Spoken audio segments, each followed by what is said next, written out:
नमस्कार दोस्तों। 22 तारीख को जब पहलगाम हमला हुआ था तो इस हमले के बाद अगले ही दिन सर्वदलीय मीटिंग हुई थी। इसमें जितने भी दल थे वो आके अपनी अपनी राय दे रहे थे और मोदी जी से ये कह रहे थे, माफ कीजिएगा, बीजेपी से ये कह रहे थे कि आप एक्शन लीजिए, हम आपके साथ खड़े हैं। लेकिन उसी टाइम एक सवाल उठाया था मल्लिकार्जुन खड़गे ने और पूछा था कि आखिर मोदी जी कहाँ हैं, इस मीटिंग में क्यों नहीं है। इसके बाद जब पता किया गया तो पता चला था कि मोदी जी जो हैं वो बिहार चले गए हैं। भाई हमें लगा कि कोई जरूरी बात होगी, कुछ बड़ा काम होगा, क्योंकि मोदी जी नॉर्मल इंसान तो है नहीं, बायोलॉजिकल वो पैदा भी नहीं हुए थे, उन्होंने तो अवतार लिया था, तो ऐसे हाल में हो सकता है कुछ बड़ा काम हो। लेकिन जब पता किया तो पता चला कि मोदी जी तो प्रचार प्रसार में व्यस्त थे। चलिए हमने मान लिया कि अहम रैली थी, सरकारी छुट्टी हो गई होगी, हजारों लाखों की भीड़ आ गई होगी, मोदी जी ने सोचा होगा कि चलो मीटिंग कर लेते हैं, उसके बाद चल के हम पाकिस्तान के दांत खट्टे कर देंगे। लेकिन वहां पे मोदी जी ने क्या किया था? मोदी जी वहां पे हंसते नजर आए थे, खिलखिलाते नजर आए थे, नीतीश कुमार के साथ आंख मटक्का करते हुए हंस रहे थे। और वहां पे जो 26 लोग मरे थे उनका मखौल उड़ाते हुए मोदी साहब अंग्रेजी में बयान दे रहे थे। ऐसा लग रहा था कि जैसे मोदी जी कैलिफोर्निया में पहुंचे। खैर, हमें लगा कि एक दिन लग जाता है, मोदी जी सीरियस हो जाएंगे, लेकिन आज 11 दिन गुजर गए। इस 11 दिन में हम इंतजार करते रह गए कि आखिर पाकिस्तान कब 4 टुकड़ों में हो जाएगा, आखिर कब पाकिस्तान को हम ठंडे बस्ते में डाल देंगे, आखिर कब पीओके हमारा हो जाएगा, आखिर कब कश्मीर फिर से गुलजार होगा। ये तमाम सवाल थे जो हम लोग पूछ रहे थे, भारत का एक आम जनमानस पूछ रहा था। लेकिन अब 11 दिन बाद मोदी जी का फिर एक वीडियो निकल के सामने आया।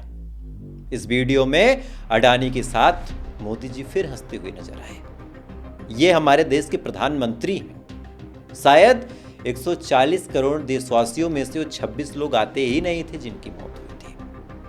हमारे मोदी जी इस कदर होनहार हैं कि यहां हमारे देश के 26 लोग मारे गए, बेरहमी से इनकी हत्या कर दी गई। और जब इनकी हत्या की गई उस टाइम वही बीजेपी थी जो चीख चीख के कह रही थी, वही बीजेपी थी जो चिल्ला चिल्ला के कह रही थी कि अरे धर्म पूछ के मारा, जात पूछ के नहीं मारा।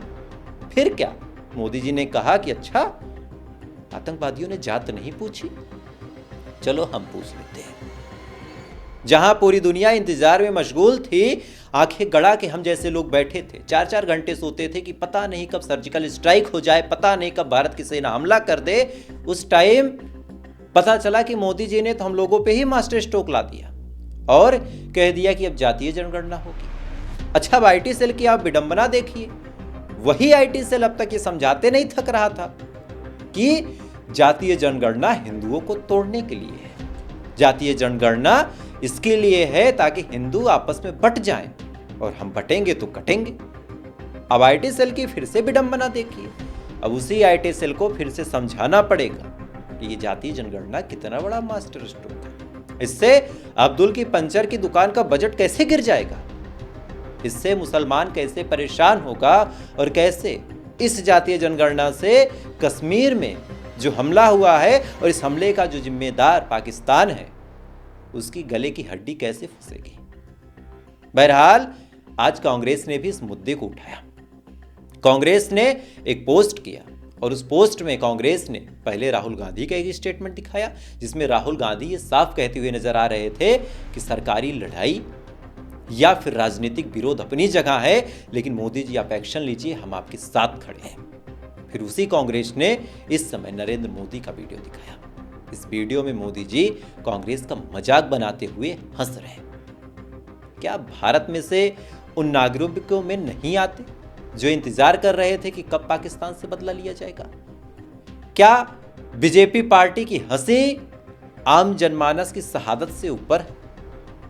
क्या यह मान लिया जाए कि अब आम लोग तो मरते ही रहेंगे, मोदी जी की हंसी बरकरार रहनी चाहिए? भाई आखिर 125 करोड़ देशवासियों के वो प्रधानमंत्री। मेरे सवाल बहुत बड़ा है। जहां पूरा देश इंतजार में व्यस्त था, लोगों के गले से निवाला नहीं उतर रहा था इस उम्मीद में कि न जाने कब मोदी जी देश का बदला ले लें।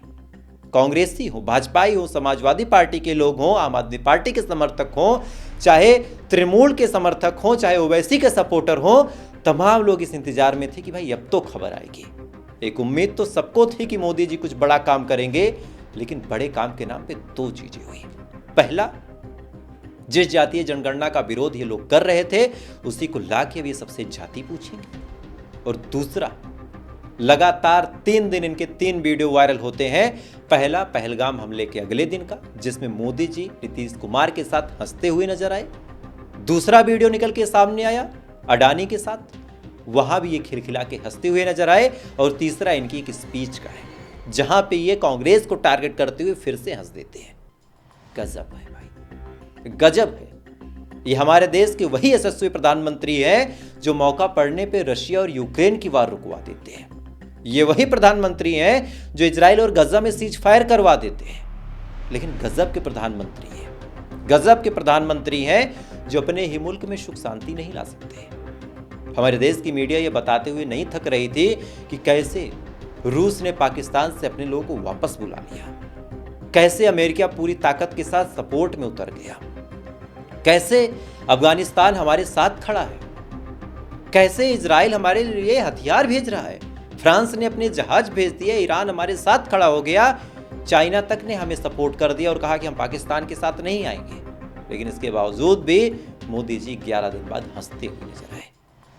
खैर, अब सवाल कौन पूछे, और सवाल पूछे भी इसका जवाब देगा कौन देगा कि आखिर मोदी जी की इस हंसी का राज क्या है। शायद अगर आपको पता हो तो कमेंट में जरूर बताइएगा, और ऐसी अपडेट के लिए अगर आप चाहें तो फॉलो कर सकते हैं। तब तक आप अच्छे रहिए, खुश रहिए। जय हिंद, जय भारत।